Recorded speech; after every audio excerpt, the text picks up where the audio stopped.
Because of how streaming is, or especially recently, has become, and based on what's been said and speculated, these are like the top two reasons for someone who mostly streams to get back into physical media. Like, which I've kind of narrowed it down to basically the big reasons is availability and costs. Back when streaming services started, you had your big ones like Netflix, Hulu, and Prime as like your main source of entertainment. But now, because streaming services are splintered, everything is everywhere, and of course that's including their own exclusive content. And also, just to mention, and not to get too political, because of streaming services and companies, they kind of control what we watch and what we don't watch, and this is kind of the case when it comes to removal episodes and also editing and censoring movies and shows. But in the grand scope of things, just to touch on availability, example, maybe you're watching a show or movie and it's on a service one day, but then next it's gone and it disappears. Maybe it goes to another service which you may or may not be subscribed to, or in the worst case, gets completely removed. And that's the same for buying digital.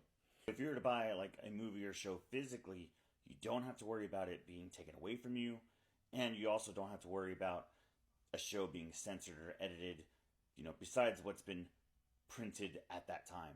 Nowadays, like I mentioned previously, it used to be just like a few services. Now, everything's splintered. We got multiple streaming services.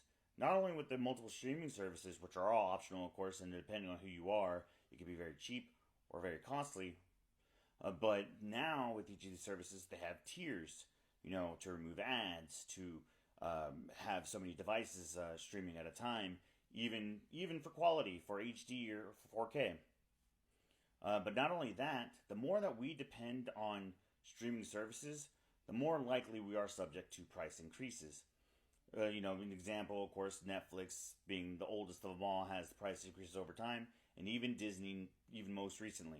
Example, these companies trying to get as much money as they can out of their customers or from people. Example, Netflix with the password crackdown that was going to be implemented but they backed off of. But let's just say in that case, since they can't get those people to pay, that just gives them even more reason to jack up their price for their subscription service. Whatever you pay in subscription services for the year, and you put that towards actual like buying something, physical movie or show in that time. By the end of the year, depending on how you go about it, you can have your own collection of your own movies and shows that you like. And let's just say by the chance that you maybe decided you don't want or you don't like any certain movies or shows that you've bought, you can then go back and sell them. Unlike if you were to buy something digitally, if it's bought digitally, you can't return that, you can't refund it. And let's just say, worst cases, the show or movie gets removed, whatever purchase gets removed, that's gone. So you really have, since it's digital, you have no way of making that money back. Also, in the case of maybe having an account with full digital purchases, let's just say you were to cancel or close that account, all those purchases are removed as well. At least with physical, you own it, and you could sell it or do whatever you please with it. So just to close, I just wanted this to be a little bit of informational and just some things that are going on, with streaming and physical.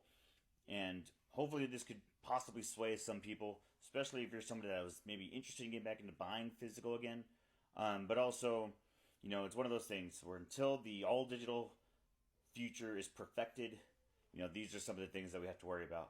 But otherwise, guys, thank y'all for watching, and stay tuned for other stuff coming soon.